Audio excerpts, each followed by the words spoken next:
Yo, salam Passive Income. Oke, ketemu lagi dengan saya Eros Perwita di podcast Berburu Multibagger ya. Di episode kali ini kita akan sharing mengenai mengelola portfolio ya. Jadi tips mengelola portfolio ya. Cuman sebelumnya silahkan teman-teman kunjungi website saya perwita.com, prwita.com. Di situ saya nulis blog di situ ya. Jadi kalau mungkin teman-teman sudah bosan dengerin podcast ya, bosan nonton YouTube, nah silahkan teman-teman baca tulisan saya di website tersebut perwita.com. Kemudian teman-teman juga silahkan follow Instagram saya Erose Perwita. Silahkan DM saya kalau misalkan ada pertanyaan yang ingin diajukan ya, dan nanti jawabannya akan kita berikan lewat episode podcast selanjutnya. Sebenarnya episode kali ini pun saya menjawab pertanyaan nih dari Pak Ali Syadat ya.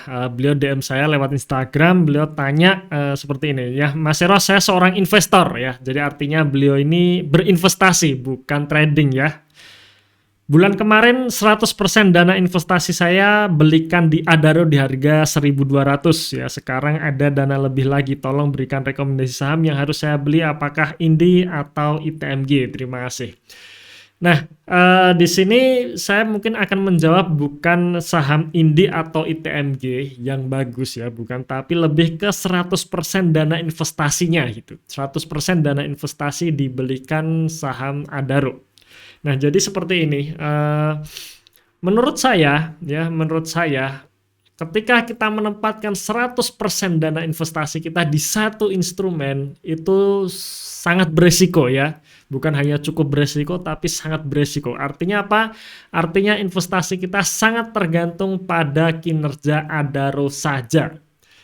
Nah, sekarang pertanyaannya, apakah Adaro ini akan rally atau akan berkinerja bagus? Ya belum tentu. Walaupun saya sendiri pun juga sepakat bahwa saham-saham batubara akan rally di tahun ini ya, insya Allah. Nanti kemungkinan di awal semester 2 atau mungkin akhir tahun ya, tapi saya juga berkeyakinan akan rally karena ada fenomena komoditi super cycle ya.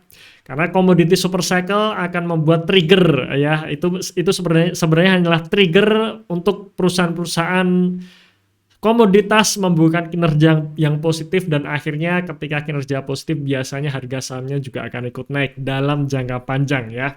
Cuman pertanyaannya, ketika kita menempatkan seluruh dana kita di satu saham, ya kalau misalkan prediksi kita tepat gitu.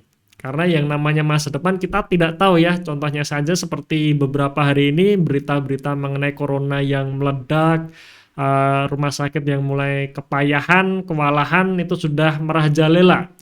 Ya, itu biasanya menjadi sentimen negatif ya.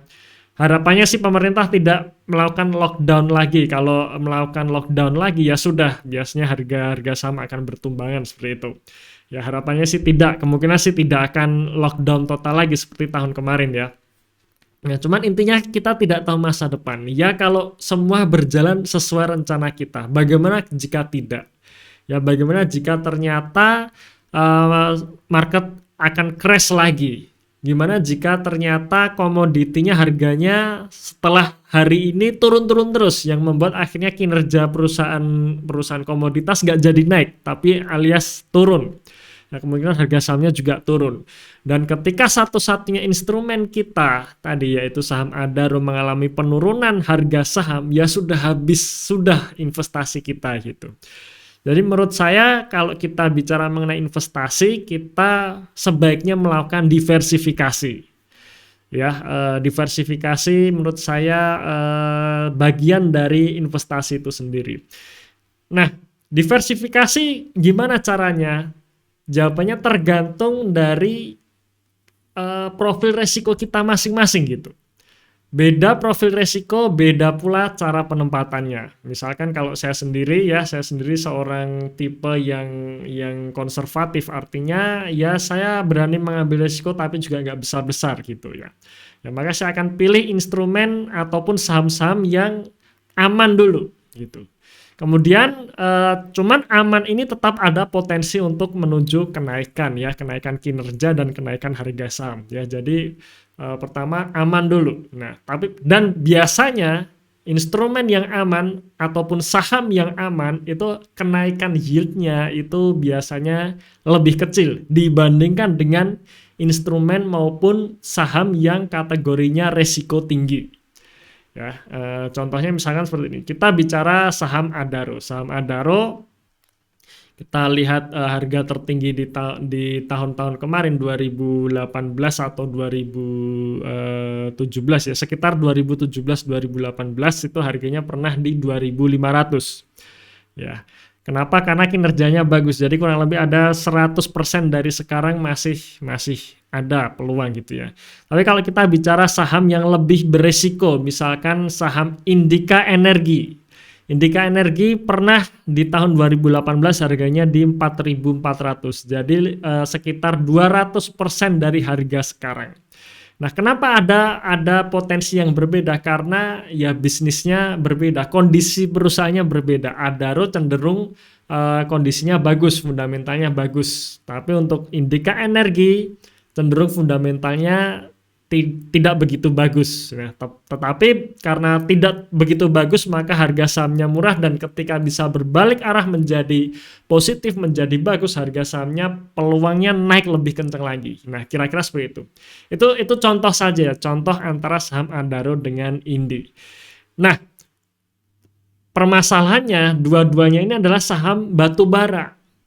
Ya. Jadi kalau memang kinerja dari saham batu bara ini semuanya bagus, ya artinya potensi kenaikan ada. Tapi kalau ternyata mungkin di kuartal 3, kuartal 4 tidak sesuai harapan, maka harga sahamnya juga nggak kemana-mana. Jadi alangkah baiknya kalau misalkan kita punya dana lebih, kita sisihkan ke instrumen yang lain dulu. Ya, jadi kalau saya sendiri, saya biasanya sebelum masuk ke saham, saya akan punyai dulu. Yang pertama adalah dana darurat ya. Jadi dana darurat ini dana yang bisa kita ambil sewaktu-waktu. Jadi memang harus punya. Jadi jangan semua langsung masuk di saham. Kenapa? Karena yang namanya kebutuhan kita nggak tahu nih. Kadang-kadang muncul aja biaya-biaya tak terduga gitu. Dan ketika biaya tak terduga itu muncul, mau nggak mau kita harus mengeluarkan biaya lebih untuk kebutuhan kita. Maka kita bisa ambil dari dana darurat ini gitu. Jadi bukan terpaksa harus jual saham ketika sahamnya belum saatnya dijual. Ya itu pertama ya, dana darurat dulu. Kalau belum punya dana darurat, saya sarankan miliki dulu dana darurat, beli sahamnya nanti saja ya kalau ada dana lebih. Nah, kemudian oke Mas Eros, saya sudah punya dana lebih nih, dana nganggur ya. Jadi sebisa mungkin kita bicara investasi, dana ini harus nganggur. Ya nggak akan digunakan paling tidak 3 tahun ini ya, 3 tahun dari sekarang. Kenapa harus 3 tahun? Karena yang namanya market kita nggak tahu kapan naik, kapan turun ya.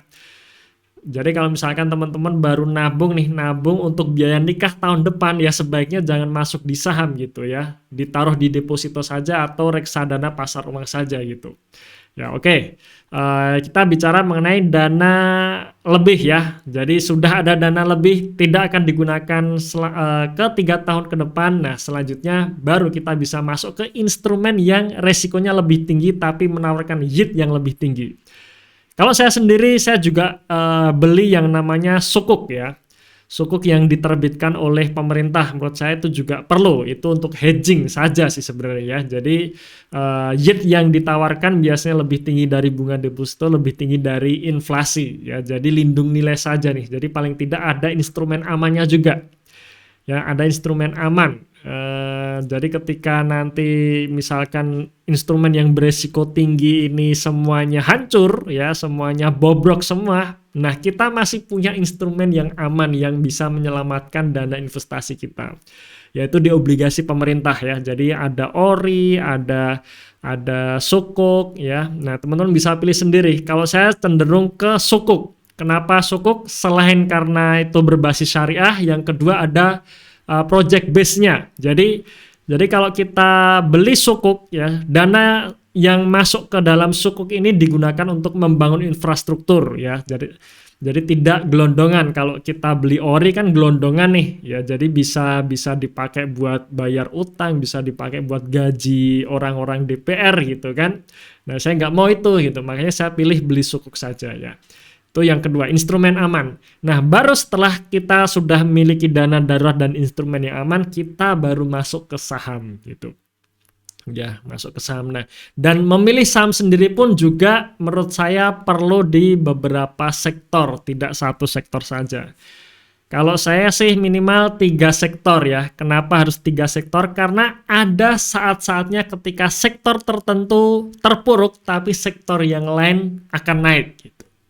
Nah, jadi ini supaya bisa mengimbangi, ya mengimbangi. Dan nanti ujung-ujungnya kan bagaimana kinerja total portofolio kita kan lebih bagus dari inflasi dan lebih bagus dari IHSG. Kan targetnya itu gitu. Nah, jadi kalau kita cuman berpangku pada satu sektor saja, biasanya ketika IHSG turun, ketika market turun, dan kebetulan sektor kita yang terkena dampaknya, biasanya sektor tersebut penurunannya lebih dalam daripada IHSG itu sendiri. Ya, jadinya goal untuk kita bisa beat the market, mengalahkan market, itu lebih berat kalau kita punya satu sektor saja. Tapi kalau kita punya 3 sektor yang berbeda, ya paling tidak ini bisa mengimbangi.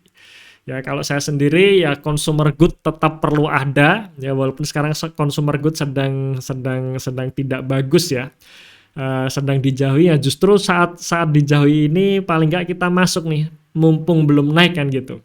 Yang kedua, komoditi ya, komoditas ini menurut saya juga perlu ada. Kenapa komoditas perlu ada? Karena Indonesia sendiri basis pertumbuhan ekonominya atau basis bisnisnya masih ditopang oleh sektor komoditas ya, apalagi sekarang ada fenomena komoditi super cycle ya, jadi komoditas menurut saya perlu ada. Nah, kemudian selanjutnya ya terserah teman-teman ya, mungkin mau masuk ke properti, otomotif, digital, perbankan ya, keuangan dan sebagainya, silahkan gitu ya. Menurut saya 2 itu perlu ada ya. Jadi kalau misalkan menjawab ke pertanyaan tadi ya, kira-kira apakah saham India atau ITMG, menurut saya di luar batubara dulu gitu Pak. Ya, jadi kita beli di luar batubara dulu. Menurut saya pilih consumer good ya, itu juga oke. Kalau saya sendiri consumer good ada beberapa ya, blue chip saya pilih ICBP ya dibandingkan UNVR, karena UNVR tumbuhnya susah. ICBP memang sekarang lagi turun, tapi penurunannya menurut saya karena gejolak fundamental perusahaannya ya. Jadi ketika nanti fundamentalnya sudah kembali, kemudian kondisi ekonomi sudah pulih alias sentimennya sudah masuk, seperti daya beli masyarakat udah mulai pulih dan sebagainya, itu nanti menurut saya akan rally lagi gitu ya. ICBP secara historis bisa memberikan return 400% dalam 7 tahun. Ya artinya 2 tahun sekali bisa naik 100%. Ya semoga itu bisa terulang di masa depan ya. Dan saya optimis sih bisa gitu. Kemudian ada saham Sido, untuk second lanernya ada saham Sido dan juga Mayora Indah ya. 2 saham ini menurut saya bagus banget. Ya, Sido dengan pertumbuhan ekspansi ke luar negerinya juga oke, Mayora Indah juga oke ya. 2 saham ini jarang dibahas. Padahal 2 saham ini sangat powerful sekali ya. Sido 2 tahun terakhir naik 200% ya. Dan menurut saya masih akan berlanjut naiknya. Ya, walaupun sekarang masih sideways ya, saatnya kita akumulasi gitu kan. MYOR juga sama ya. MYOR bahkan kalau saya hitung dalam 10 tahun terakhir naik 1000%. Ini juga menurut saya layak dikoleksi juga ya. Nah, itu saham-saham consumer good yang mungkin bisa kita koleksi ya. Nah, jadi itu 2 sektor dulu. Nah, kemudian kalau misalkan sudah oke, sambil perlahan kita diversifikasi saham gitu ya. Kalau saya sendiri minimal punya 4 saham. Ya, maksimal 10 gitu. Dengan porsi yang hampir imbang gitu ya. Nah, kenapa porsinya hampir imbang? Karena ya sekali lagi supaya kita tidak tergantung pada satu jenis saham saja. Misalkan nih contoh, kita punya katakanlah 10 saham. 10 saham ini tapi ada satu saham yang porsinya katakanlah 50% ya, misalkan Adaro. Berarti kalau Adaro ini harga sahamnya naik tinggi, maka portofolio kita akan ketarik ke atas. Begitu juga sebaliknya, ketika Adaro turun dalam ya, karena porsinya 50%, maka kinerja portofolio kita juga akan turun ke bawah ya. Akhirnya untuk goalnya yaitu mengalahkan market sulit tercapai gitu.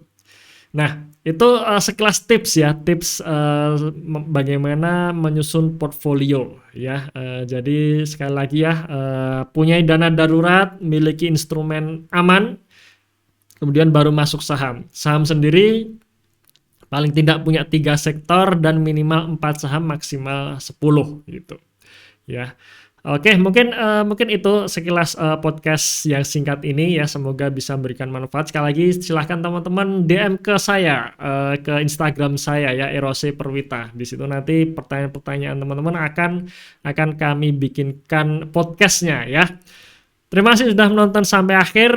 Semoga podcast ini bermanfaat dan salam passive income.